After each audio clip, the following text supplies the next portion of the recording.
Right. So did you know that Bobby Bonilla is not the only person who makes a lot of money for doing nothing?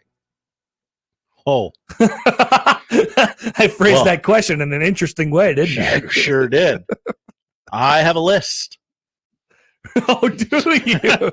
Would you like to do a top 5, Josh? Top 5 people who make a lot of money for doing nothing? Jim Rome. Oh, Jim, no, Jim. He does lots. Jim. He does lots. Tony Romo. Tony Romo might be on there, actually. Yeah. Tony Romo makes a lot of money. A lot of money. He doesn't really do any prep at all.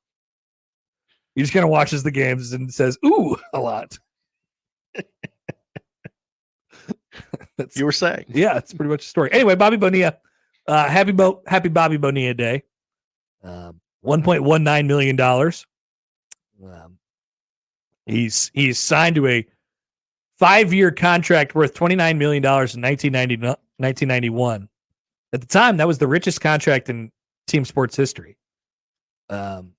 He spent the first 3.5 seasons of that contract with the Mets before being traded away to the Marlins, and then was later traded back to the Mets after the Marlins decided they didn't want to try anymore after they won the World Series in 1997.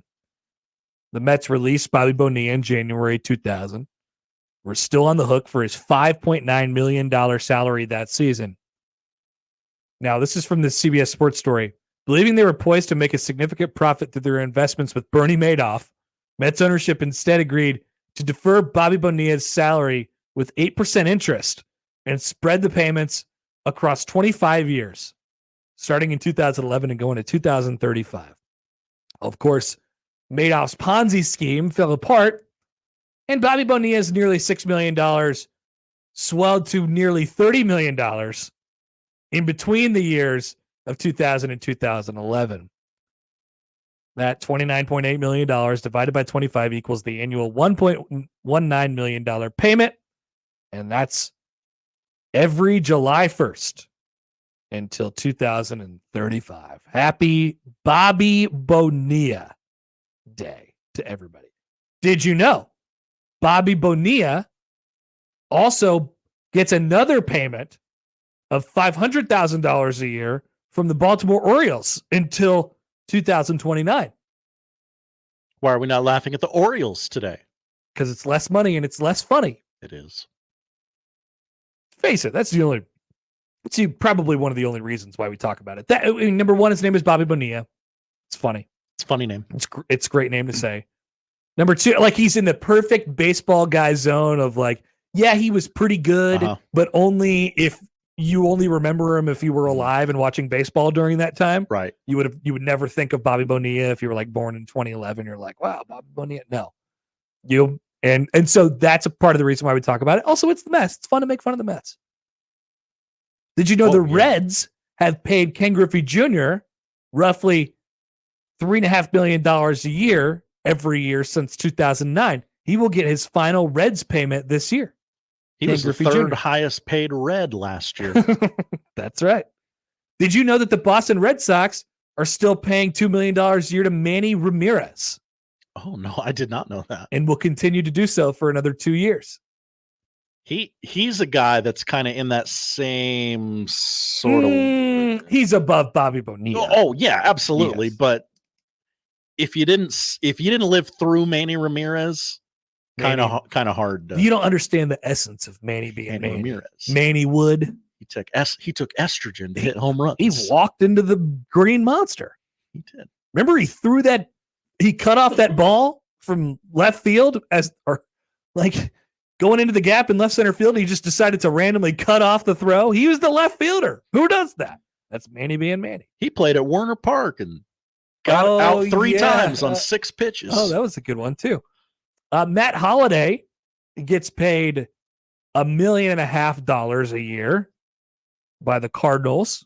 They started paying out that deferred salary in 2020, and he will be making $1.5 million every year until 2029.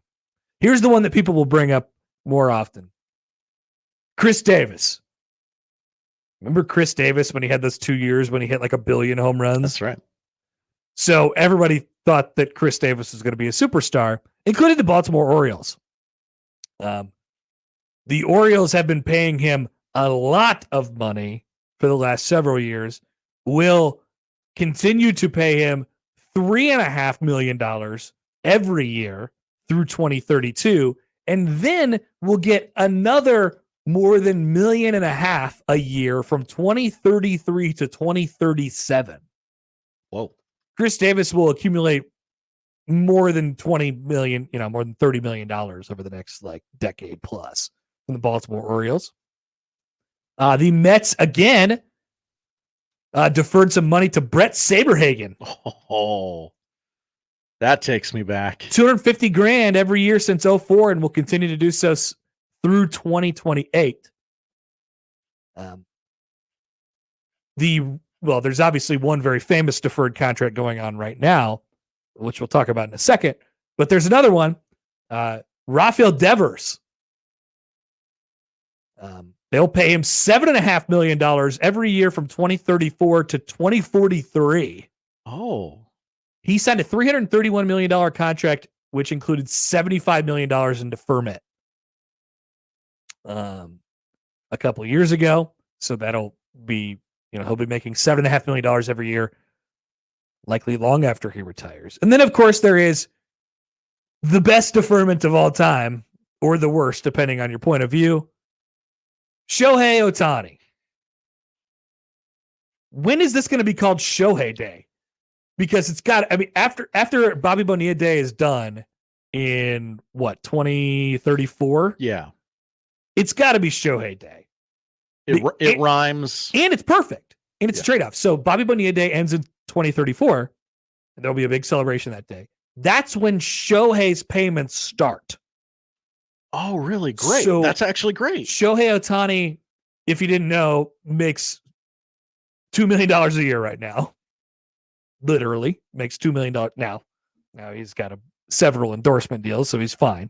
He makes $2 million a year. New Balance commercial from the Dodgers. But if you remember, he signed a $700 million contract this past offseason. So the other $680 million that is not included in the $2 million over the next 10 years will be paid out between 2034 and 2043. Now, Josh, that's a lot of money to be paid out over a not so long period of time. And given that, he's 28, 29 years old, he will not be playing likely in 2034. Mm-hmm. And certainly not by the end of that in 2043. He'll be making an extraordinary amount of money.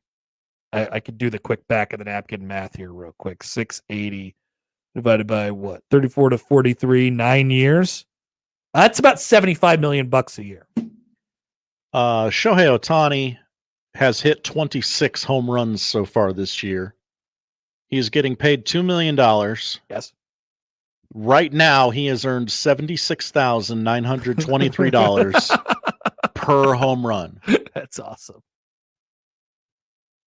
That's pretty good. I love this. It's great. Deferred contracts, they're the answer, right? It's like a credit card. Pay it later. Yeah, whatever. What do I care? We're the Dodgers. If we win one World Series out of this, we're going to make millions. What the hell do the owners and the GMs of the Dodgers care about it right now? They're not going to have to be the ones that have to deal with this. Yeah, it's somebody else's problem. Sell the team. And for Shohei, it makes plenty of sense. He could still make $2 million from the Dodgers and however much he's making off endorsements, and then just so happen to get paid $75 million a year on July 1st every single year. It's fantastic. This is after he retires. Uh-oh, is there a bad comment, Josh? What are you laughing at? Oh, no, just a tweet that's been sent to us. Okay. Oh, yeah. It's very funny. Yep. So there you go. Happy Bobby Bonilla Day, everybody. We get a tweet here from Chris. Hi, Chris. About the Chris Davis Day. Who, yes, so part of his deferred contract, he made $23 million in 2022, once again, to not play for the Orioles.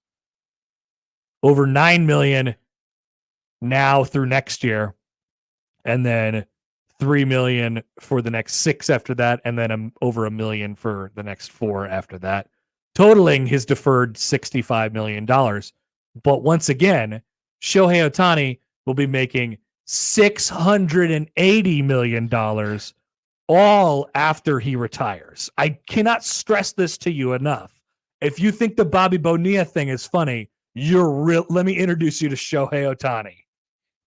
It's maybe funnier. Maybe. It doesn't involve the Mets and it doesn't involve Bobby Bonilla, but it's a lot more money. And I also think we'll be able to play the result a little bit. Like, definitely. If the Dodgers, I don't know how they wouldn't, but if they don't win a World Series with that core of players, like, and it got them no rings. And their franchise is buried for $75 million a year that just goes straight to Ohtani's pocket. Now, what I can't wait for to happen is like, because a lot of Mets fans thinks that this is an embarrassment. They're like, why do we have to talk about this every year? We can leave Bernie Madoff in the past. Like, everybody does it. Can we please just like go drop the Brinks truck on Bobby Bonilla's doorstep and like that's it? Yeah. But they won't do it for whatever reason. That's what's going to happen with Shohei Ohtani. They're going to have to pay him like $600 million all in one lump sum. Hey, we will give you a lump sum. It will hurt. Like, but it'll be over. Yeah. If the team somehow finds its way to like the bottom of the division after Freddie and Shohei and Mookie retire, and they're like, we just got no rebuilding left. Like, they'll just tank it and pay and just drop $500 million on Shohei's doorstep. Yeah. MB writes in on the Equitable Bank Zone inbox. Hi, MB. Your deferred salaries conversation made me think of Chili Davis. Likely not still receiving money, but a very good player with a great name. Why don't we talk more about Chili Davis? Sure. The Chili Dog. Wasn't Chili Davis a hitting coach? Is he still a hitting coach in Major League Baseball right now? I'm pretty sure he was like the Yankees hitting coach a couple years ago. They hired Chili Davis. They fired somebody and then they were like, Chili Davis, come on, hang out. Last known place for Chili Davis was a coach for the Mets in 2021. There you go. Maybe it was the Mets. Nice. Classic. Good job. Jesse writes, what if the Dodgers just go bankrupt later? How does that work for Shohei? We'll get it eventually. Don't worry. Probably get more interest thrown over the top. Don't worry. The people who you owe money, they're going to get their money. That's what the credit cards say. That's what the student loans people say. That's right. Don't worry, we'll get it. We'll get it. It's you fine. might not have it now, but we're going to get it. You can duck us for a little bit, but you will pay. We will be made whole. The moniker Chili comes from Davis's childhood when his father gave him a particularly poor bowl cut. Neighborhood children teased him that it looked as though someone had simply placed a chili bowl over his head and cut around it. And the nickname stuck. It's just a bowl cut. A chili bowl. Why isn't his name Bowl Davis? What? It's a great question. We're not making fun of the chili. We're making fun of the bowl. Also, who didn't have a bowl cut? Right. Classic children's haircut. All right. We have to ponder more about Chili Davis during the break here. We'll come back with more next on 1620 The Zone. Remember, no matter how you listen, it's still AM radio. 1620 The Zone.